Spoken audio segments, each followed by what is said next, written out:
안녕하세요. 오늘 알아두면 가장 있어 보이는 경제 또는 정보기술 이야기 단 하나만 골라서 전달드리는 티묵 하루 상식 2022년 10월 24일자입니다. 오늘 가져온 이야기는 함정에 빠져 긴급하게 50조를 붓는 한국이에요. 10월 20일 업로드된 영상을 통해서 레고랜드 사태를 이야기했었습니다.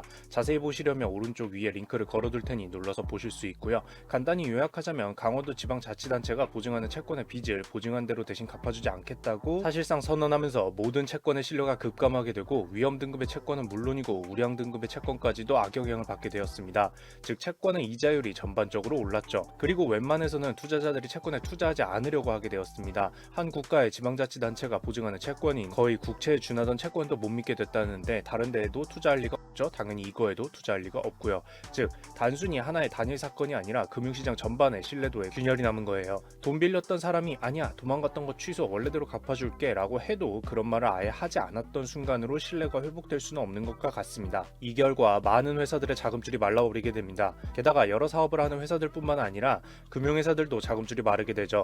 은행, 증권사 등의 돈이 모자라게 되면 단순히 당장 자금이 필요한 산업에 돈이 흐르지 못하는 것뿐만 아니라 이들에게 돈이 모자랄 수 있다는 사실이 알려지면서 많은 사람들이 서둘러 자금을 신청하거나 최악의 경우 자신의 돈을 별도로 보관하거나 해서 더 빠르게 자금이 소진되는 사태가 벌어질 수도 있습니다.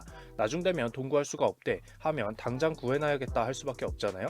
그럼 더더욱 자금줄이 빨리 마르게 되고 시장은 최악의 상황으로 치닫게 되니 금융사의 자금 상황은 중요하게 지켜볼 포인트이기도 했습니다. 금융사들은 결국 자금을 마련하느라 자신들이 가지고 있는 자산을 열심히 내다 팔기도 했죠. 그 자산에는 국공채와 회사채들이 포함되어 있었고 다시금 채권 시장에는 채권이 쏟아져 나오는 상황이 발생하게 되었었습니다. 결국 10월 23일 일요일 한국의 기획재정부, 한국은행, 금융위원회, 금융감독원 등은 비상경제금융회의를 열게 됩니다. 주말의 회의예요. 얼마나 긴급했는지 아시겠죠?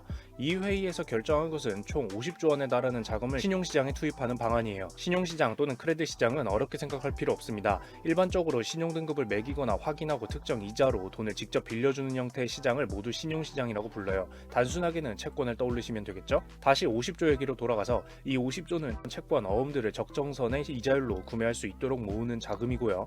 이러면 해당 채권을 발행하는 쪽이 자금을 너무 높지 않은 이자율에서 안정적으로 얻을 수 있게 되겠죠. 더불어 급하게 자금 수혈이 필요한 곳에 당장 돈을 빌려주지는 않아도 보증을 해줄 자금으로도 소모됩니다. 이렇게 내용을 듣고 보면 채권시장 안정펀드라거나 매입 프로그램, 유동성 지원, 사업자 보증으로 이 50조가 소진된다는 말이 어렵게 들리지 않죠?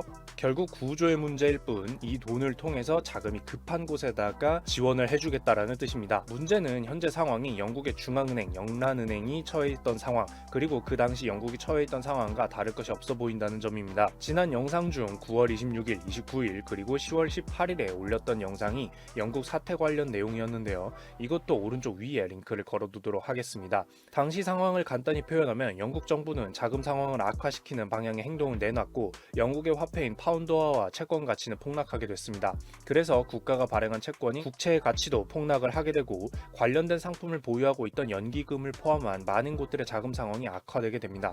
결국 영란은행은 중앙은행의 시장 안정이라는 역할을 수행하기 위해서 긴급하게 금융시장에 돈을 쏟아넣게 됐죠. 10월 14일까지 대략 100조 원 수준으로 앞서 위험에 빠진 국채를 영란은행이 대신 사주기로 해요. 너무 높지 않은 이자에 덜 폭락한 가치로 계산해서 채권을 매수해 주는 거죠.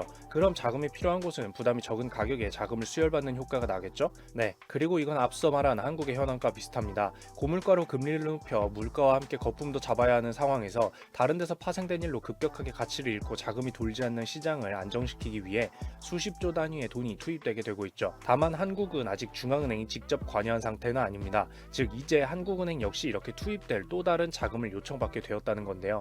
또한 한국은행 입장에서는 자금 시장이 어려워지면 금리를 올려 물가를 잡는 행위도 부담스러워지게 되죠. 즉 기존에 하던 금리 인상 일을 계속할 수 있는지 그뿐만 아니라 오히려 금융 안정을 위해서 돈을 내줘야 하는지까지 고민하는 단계에 온 겁니다. 영란은행의 결정 직전까지 와 있다고 보시면 될 것 같아요.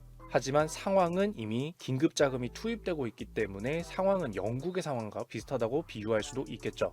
현재 한국은행 총리는 이런 방안들이 미치는 영향을 보고 필요하면 다시 논의할 수 있을 것 정도로만 답변을 한 상황입니다. 자금을 수혈하는 방안 얘기하는 거예요. 현재 상황을 놓고 보면 한국은행은 일단 함정에 빠지긴 했는데 아직은 발 디딜 곳이 다행히 안쪽에 있었고 그 발 디딘 곳에서 삐끗해서 떨어질 수 있는 곳의 앞뒤로 모두 굵직한 가시가 있는 상황인 겁니다. 고도의 균형 감각을 발휘하지 않으면 앞쪽으로는 금융사와 회사를 포함한 국가의 많은 곳들이 돈을 구하기 힘들어져 사업이 힘들어지는 자금경색 함정이고요. 또는 뒤쪽으로는 폭등하는 물가와 거품을 잡지 못해 경제의 근간이 손상되는 함정에 떨어질 수가 있게 되는 겁니다. 물론 단기 투자 시장 입장에서는 한국은행의 금리 인상, 즉 빅스텝 가능성이 낮아지는 건 긍정적으로 해석할 수도 있겠네요. 정리하자면 레고랜드 사태로부터 촉발된 신용시장의 자금 경색으로 일요일에 비상경제대책회의가 열렸고 50조 원을 자금이 급한 곳에 채권을 매입해주거나 보증하는 등의 지원 형태로 투입하기로 했습니다. 다만 한국은행은 금리 인상 등으로 시장 자금을 흡수하던 상황이었는데 빠르게 어려움이 찾아오게 되어 이와 반대되는 돈 푸는 행위가 필요해진 상황으로 한국은행 입장에선 절묘한 균형 감각이 요구되고 있는 상황이라고 볼 수 있습니다. 여기까지 오늘도 있어 보이는 경제 또는 정보기술 이야기로 커피 한 잔 즐길 수 있도록 준비를 해봤는데요. 도움이 되었으면 좋겠습니다. 이상 티목이었습니다. 구독과 좋아요, 알람 설정까지 부탁드리겠습니다. 감사합니다. 이 영상은 많은 시청자분들과 여기 있는 후원자분 덕분에 제작되고 있습니다. 박유나님, 이주님 감사드립니다.